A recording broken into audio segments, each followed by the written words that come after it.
हाय दोस्तों। आज हम जिस लव स्टोरी को लेकर आए हैं उसका नाम है ओ लड़की भी ना। तो आइए कहानी को शुरू करते हैं। एक दिन राज मंदिर जाता है अपने मम्मी के साथ। राज का मन मंदिर जाने का बिल्कुल भी नहीं था। वो अपनी मम्मी के कहने पर वहाँ गया हुआ था। राज को नहीं पता था उसका आज मंदिर जाना उसकी ज़िंदगी को नई दिशा देने वाला था। राज की मम्मी मंदिर के अंदर चली जाती है। वही राज मंदिर के बाहर अपनी मम्मी के आने का इंतजार करता है। इतने में ही राज की नज़र के सामने लड़की पड़ती है जो नीले कलर के लॉन्ग फ्रॉक में रहती है। वो देखता है कि एक छोटा बच्चा उस लड़की के कपड़े को पकड़कर खींच रहा था। ये देखकर राज हंसता है, पर जैसे ही लड़की उस छोटे बच्चे की तरफ पलटकर उसे डांटती है, राज उसे देखता ही रह जाता है। वो लड़की राज को इतनी खूबसूरत लगती है कि उसकी नज़र उससे हटती ही नहीं है। राज मन ही मन सोचकर दुखी भी हो जाता है। वो सोचता है कि ये बच्चा उसका है, मतलब इस लड़की की शादी हो चुकी है, वरना इसे तो मैं ज़रूर पटाता।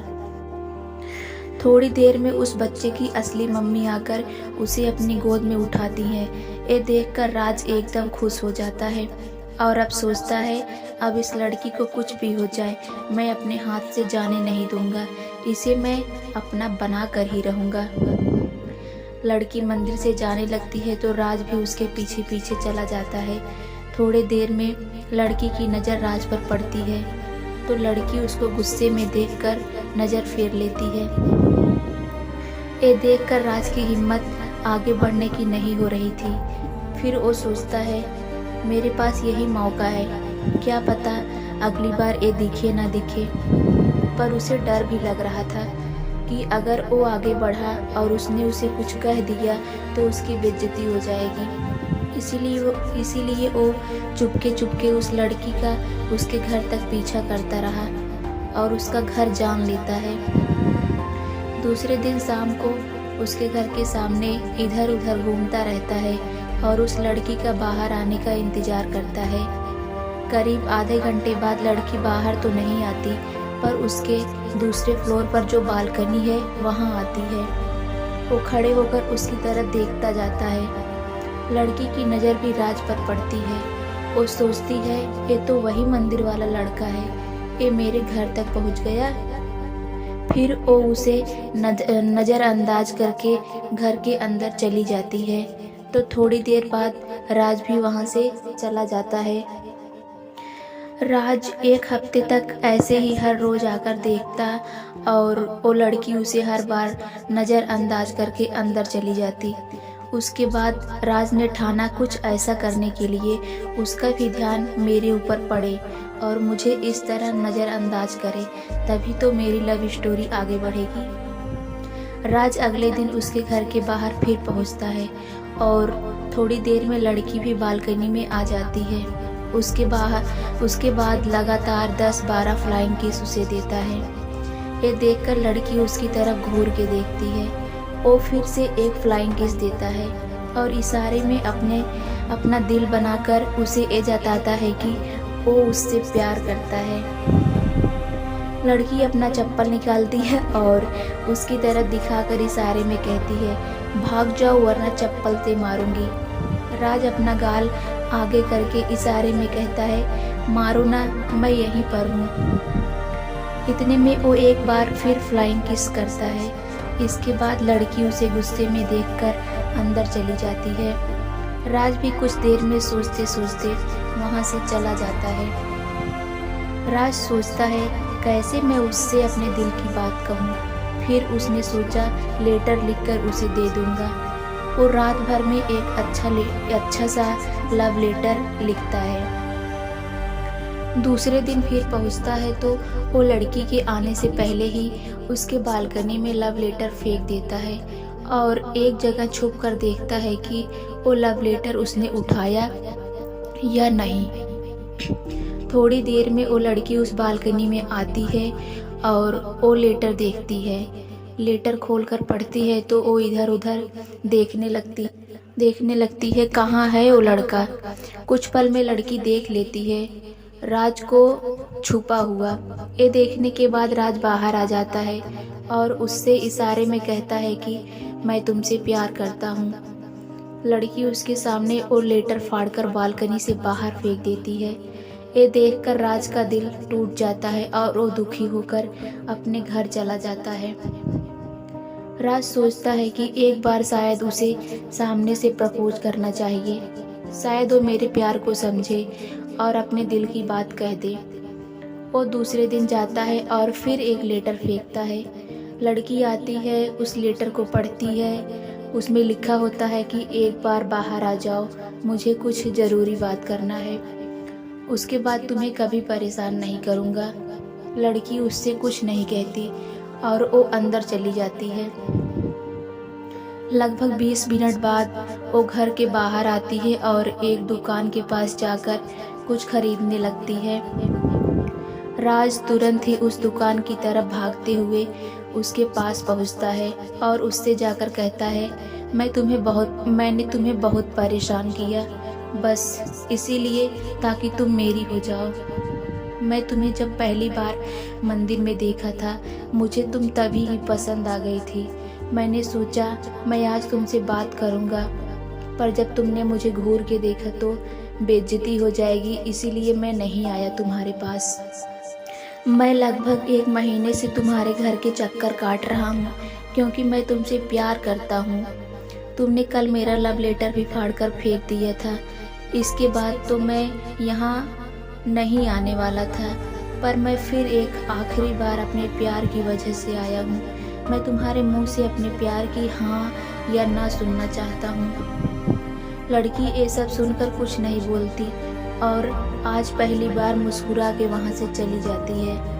लड़की को जाते देख वो उसे रोकने की कोशिश करता है, पर वो नहीं रुकती और अपने घर पहुँचकर मेन गेट बंद करते वक्त राज को देखकर मुस्कुराती है।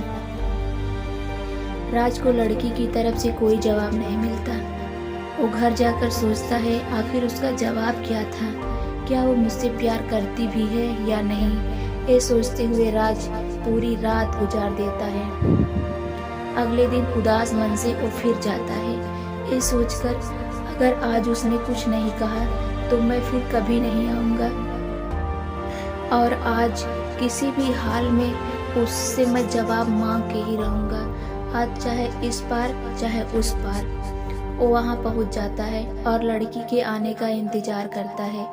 थोड़ी देर में लड़की वहाँ आती है और राज को देखती है और देखकर तुरंत ही वापस चली जाती है। राज समझ जाता है कि उससे प्यार नहीं करती। एक को घर जाने से पहले दुखी मन से वहीं लगे सीट पर अपने सिर को नीचे करके बैठ जाता है। लगभग 10 मिनट बाद उसके पास एक मुड़ा हुआ लेटर आकर गिरता है। लेटर को उठाते हुए वो बालकनी में देखता है तो वो लड़की वहाँ दिखती है। वो जल्दी से उस लेटर को खोलता है। उसमें लिखा होता है कि उस दिन तुम्हारा लव लेटर इसलिए फाड़ कर फेंकी थी ताकि किसी को वो लेटर ना मिले। मैं तुम्हारे लिए ही हर रोज़ बालकनी में उसी समय आती हूँ जिस समय तुम आकर मेरे घर के सामने खड़े होते हो। हाँ, मैं भी तुमसे प्यार करती हूँ। ये पढ़कर राज खुशी के मारे झूमने लगता है और लड़की की तरफ देखकर एक फ्लाइंग किस करता है और इस बार लड़की भी उसे फ्लाइंग किस को पकड़ लेती है और हंसते हुए अंदर चली जाती है। राज अब बहुत खुश हो जाता है और रात भर बस यही सोचता है कि मैं उससे मिलूं कैसे। वो दूसरे दिन उसके घर जाकर बाहर खड़ा होता है ताकि वो बाहर आए और मैं उससे पूछ सकूं कि तुम मुझे कब मिलो। वो उसको फिर से बालकनी में चिट्ठी फेंकता है और इसमें लिखा होता है कि कहाँ और कब मिलोगी, और चिट्ठी फेंककर राज वहाँ से चला जाता है क्योंकि उसे कोई और घर का काम भी था। पर उस बालकनी में उसकी मम्मी वहाँ आ जाती हैं और चिट्ठी पढ़ने लगती हैं। चिट्ठी पढ़कर वो इधर उधर देखती हैं। उसकी मम्मी समझ जाती हैं कि यहाँ ज़रूर कुछ गड़बड़ है और वो चिट्ठी फाड़कर फेंक देती हैं। राज थोड़ी देर में वापस आता है तो वहाँ लड़की नहीं रहती है। राज बहुत परेशान हो जाता है कि ये कोई जवाब क्यों नहीं दे रही है।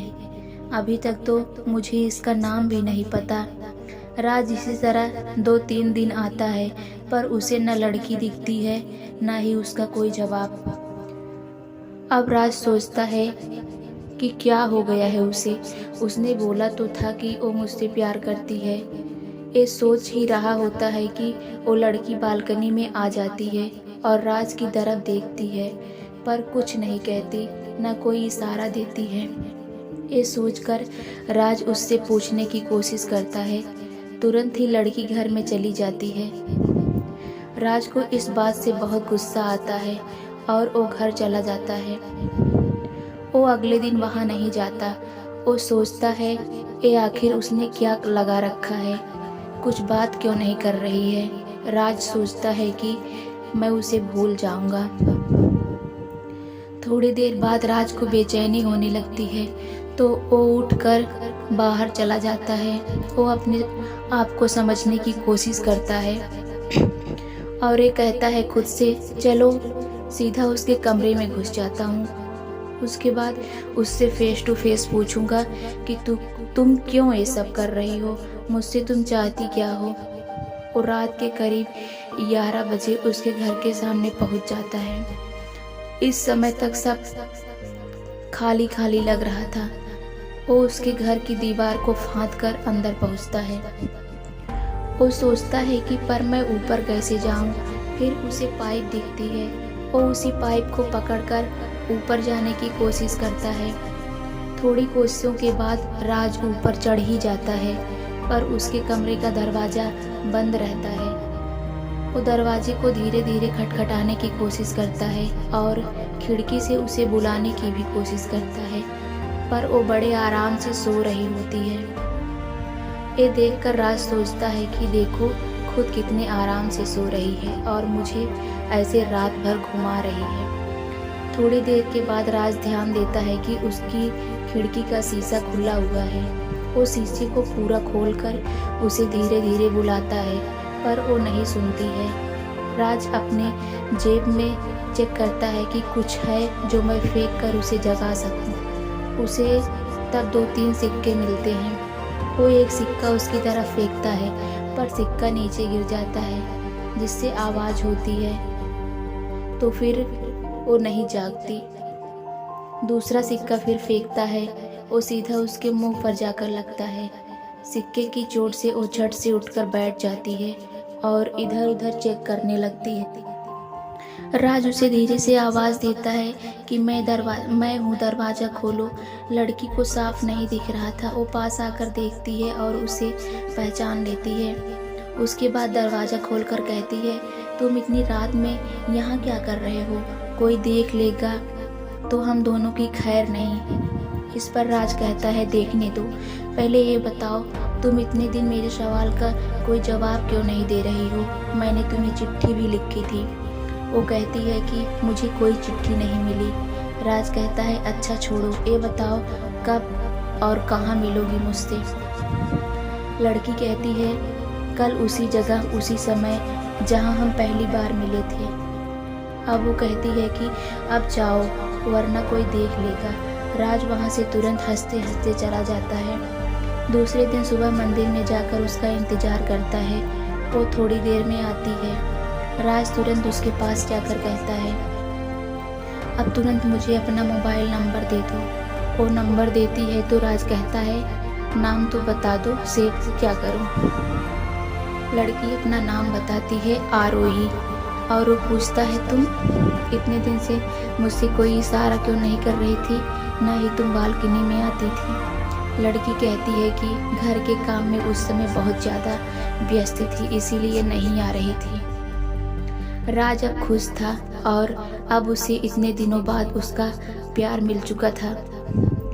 दोनों खुशी खुशी आज एक साथ हैं। दोस्तों, अगर आज की हमारी ये लव स्टोरी आप लोग को पसंद आई हो तो लाइक, शेयर और हमारे चैनल को